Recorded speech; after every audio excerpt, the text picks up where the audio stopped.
Hey, Scott from Aristocob.com here. And Seth from, well, I'll get to that in a minute. Okay, well, together the three of us from Markwood Men's Breakfast Club, and welcome to Tobacco Advent Day 8, or the Ocho, as we like to call it. Morning, Like boy. that. Good morning. Dodgeball reference. Yes, it is. Very excited about today because today we're going to smoke one I've had before, which is Boswell's Christmas cookie. Okay. And it was sent to us by a gentleman named Alex, also known as Pipeless Piper. So a couple things about Alex.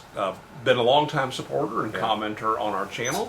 And posted a picture, I want to say it was on Instagram. He actually might have sent it to me on Facebook. I forget now where I originally saw this, but he sent, along with his tobacco, he sent the Pickle Cob ornament. He made for us an ornament. Open it up. Show the people what it looks like. To place on our tree, which is the traditional glass pickle ornament that some folks traditionally hang on their Christmas tree, but he turned it into a pipe. That's amazing. It is amazing, and so this is going to go on the tree of ornaments back here, and I'm thinking it's going to just take the place of today's envelope. Let's see, we'll put it right here. Oh wait, it's facing backwards. I don't know. What's the best way to face it? It needs a hook, doesn't it? Yeah. Anyway, Alex, that is awesome. That made our day. And as I said, Boswell's Christmas cookie. So Alex will be receiving today's cornament, which again happens to be a Missouri Meerschaum Morgan nose warmer, naked Morgan nose warmer, which is the official corncob pipe of Tobacco Advent.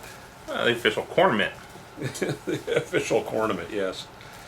All right, I do like this, so thank you for sending this along. Yeah, thank you. So you before we move on, you just said something about.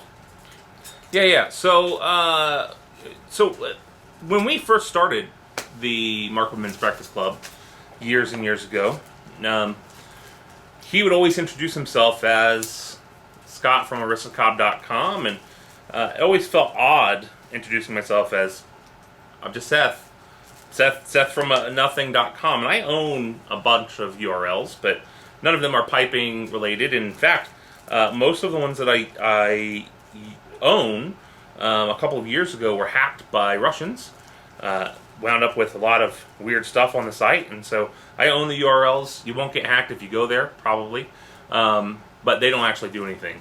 You won't get hacked if you go there.com? Yeah, I wouldn't go to that one. I make no claims on that one, although I might see if the URL is available.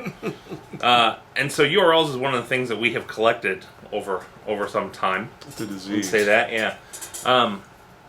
And so a couple years ago, I started a blog called The Shrinking Pastor. I have been ordained, went to seminary, and it was kind of a diet progress website that was short-lived and has come and gone from time to time. Right now, I don't think there's anything there, but I say it because it makes me feel motivated. And so sometimes I'll introduce myself as Seth from Markwood Men's Breakfast Club, sometimes as Seth from mywieneryourmouth.com. The URL that I thought would be a great name for a hot dog stand, My Wiener, Your Mouth. I thought it was a great name for a hot dog stand. I'm the one that came up with it. Don't you try to bogart that from me. You can go back in history and find this. I've talked about it 5 different times. I came up with the name, and then maybe you had the idea to buy the URL before someone snagged it up. But I did that. Nice try. Anyway, so normally I say I'm Seth from theshrinkingpastor.com, but apparently I don't enunciate, and so user W5MRM, if that is your real name, asked on day 1, what's that URL? And then it was clarified, and then on day 4 said, ha ha ha ha ha ha ha. I always heard it as Seth from a chickenpasture.com. until Homer said it slowly in this episode. Good show as always.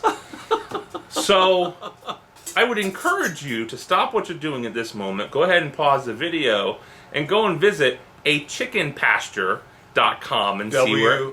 www. You can www or no www. achickenpasture, pasture.com. See where it leads you. Good luck. All right, to the tobacco.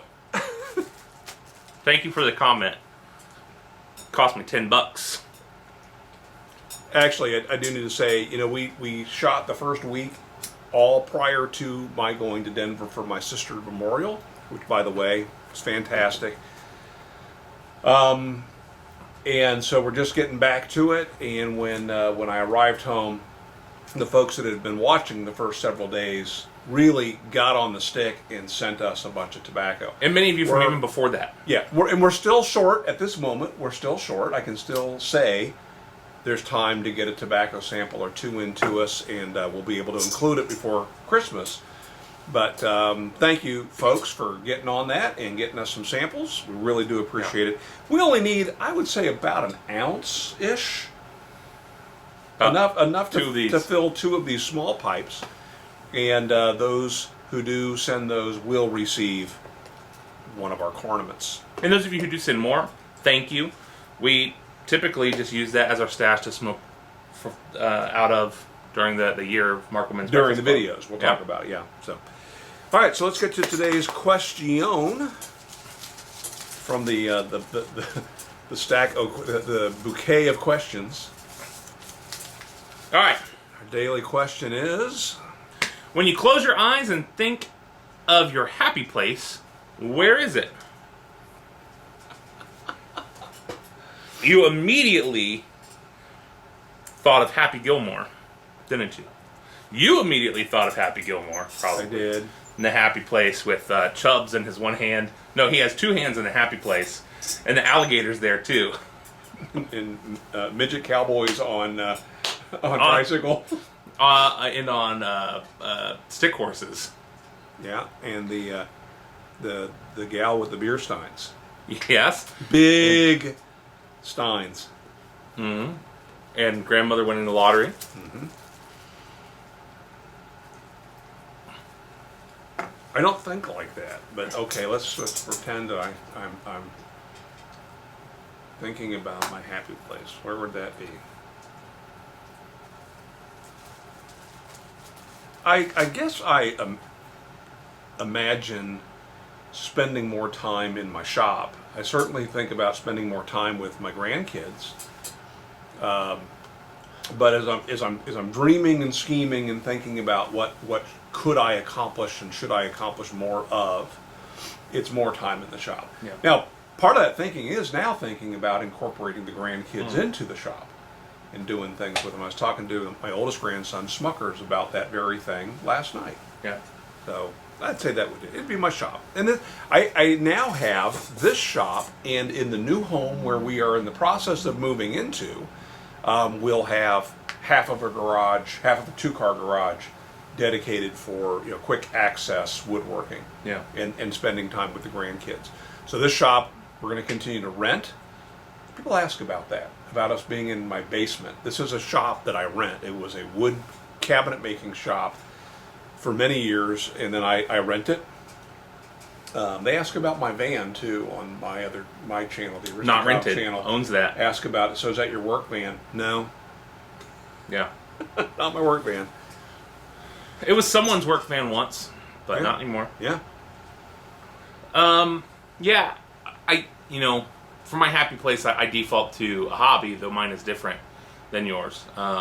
For me, growing up, I grew up with video games, and so for me, and now having an adult job and having 3 kids, and there are Peter Pan times, has kids. Yeah, there are times that I would enjoy when I want to decompress. Usually, it's turning on the Xbox and zoning out in Fallout or The Witcher or something nerdy like that. Video games. Is that your happy place? Yeah, that's where I think when I'm getting really, really stressed out, when I'm getting really, really stressed, look, my family is not a stress to my life, but they're constant, right? They're constant in my life. So, I mean, depending on recently with various travel, things have been different. But yeah, when my family's out of town and I just need to decompress, or if I just need to decompress in general, I'm going to stay up late. I'm going to play some Xbox. All right. Usually. Okay. That's a happy place for me. All right, cool. Where's your happy place? That's it. What do you think of this? What do you think of Christmas? like it. Christmas cookie. I like it. What is not to like about Christmas cookie from Boswell's? Yeah. It's a wonderful aromatic tobacco. Mm-hmm. Always enjoyed it, and I will continue to enjoy this. Mellow, good flavor. All right, Pipeless Piper, thank you so much, not only for the tobacco, but for the Pickle Cob ornament that will remain on the tree forever, just so you know. Yeah. Literally, we don't take the ornaments down. Or the lights. Thanks. All right, make it a great day. We'll see you again tomorrow. See ya.